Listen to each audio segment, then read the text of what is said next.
It's time to go inside the mega events with some of the biggest names in the trillion-dollar world of sports. Let's go beyond the scoreboard with the sports professor, Rick Horrow.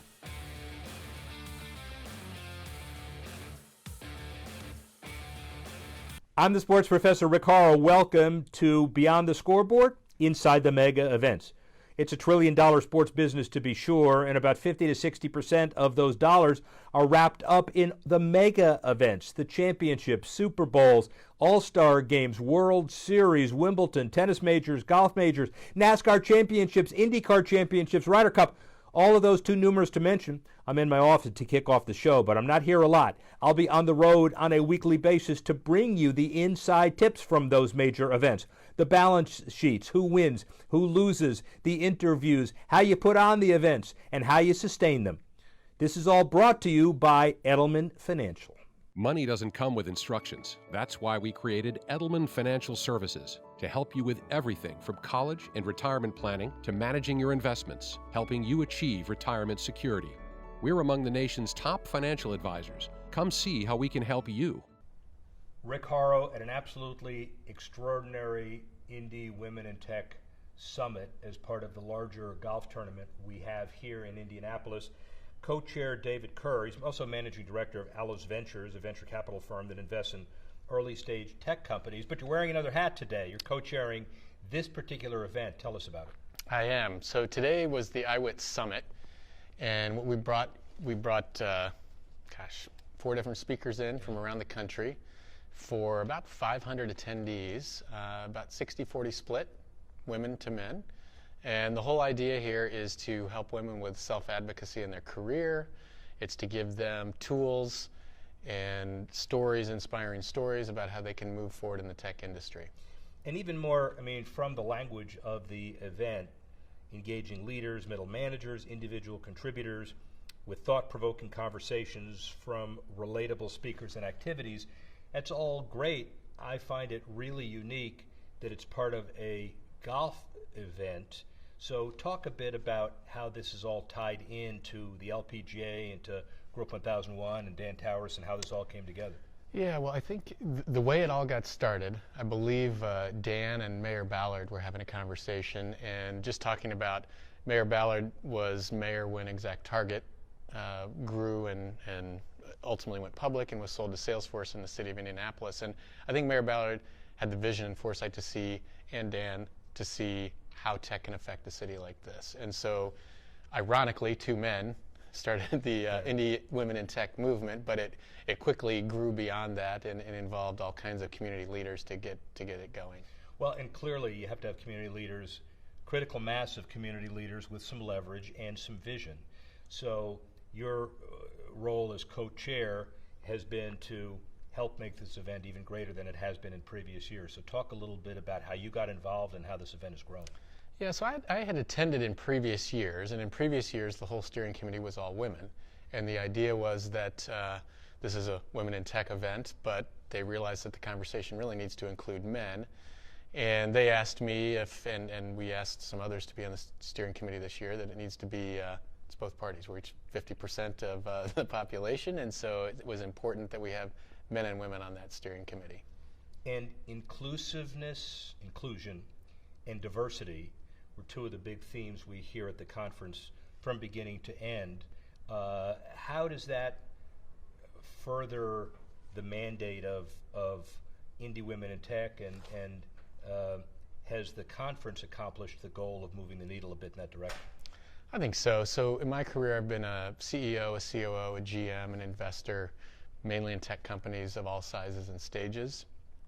And I've had the good fortune to be on teams that have had gender diverse teams, and I've seen the benefits, both quantitative and qualitative benefits of that in terms of the end results at the company level. And so I think what Indy Women in Tech has been able to do is just provide more conversation about it to move the needle forward, that companies need to make sure that they're hiring more women, hiring more diversity, putting it on their management teams, on their boards, and so forth. So when Dan Towers and Mike Wan basically hatched this idea and put this deal together, and Group 1001 and that corporate partnership was developed, has been a been a 3-year labor of love, basically, and it's been continuing to grow, and there's a legacy, and I think everybody can agree the legacy leave behind is this structure, this women in tech structure, empowerment, some of the buzzwords. What would you take away as the kind of major leave behind or benefit of the tournament over the last few years, and then also what's going to happen in the future? Well, I think from the tournament perspective, it's just more recognition and validation of Indianapolis as a sports capital of the world. Yeah. It's a beautiful tournament, beautiful course here. You've got the IMS involved, you've got a whole lot of volunteers involved, and so I think that legacy will persist going forward. And one of the things about Indianapolis, which is a common theme as well, is you talk to Mark Miles and IMS, and you talk to the Colts and the Pacers and everybody involved in the sporting community, and there seems to be some common goals that don't exist in other cities. And Dan and the golf tournament jumped on that as well. What's your sense? You travel as well. What's your sense of what makes Indianapolis so special? You know, it's very unique. So just a small example. Recently, IMS, Pacers, Colts, NC2A, all combined together, and they joined with an organization called TechStars. And what TechStars does, it's an incubator and an accelerator, and it's for sports-oriented tech startups and so forth. So that's just another example of how you get the collaboration around the city to move things forward. And it's the only one in the country that's a sports tech accelerator. That's a very important example, and I think other pieces of this as well is you talk to the Ryan Vaughn and others, the Indiana Sports Corp, and the history of how Indianapolis got on the economic development map in large part was through sports and the Hoosier Dome and the Lilly Foundation and all of that history. Talk a little bit about that. Yeah, and I neglected to say Sports Corp was a key part of that TechStars engagement as well. You said it now. So thank you for reminding me. They were a critical part of bringing that all together.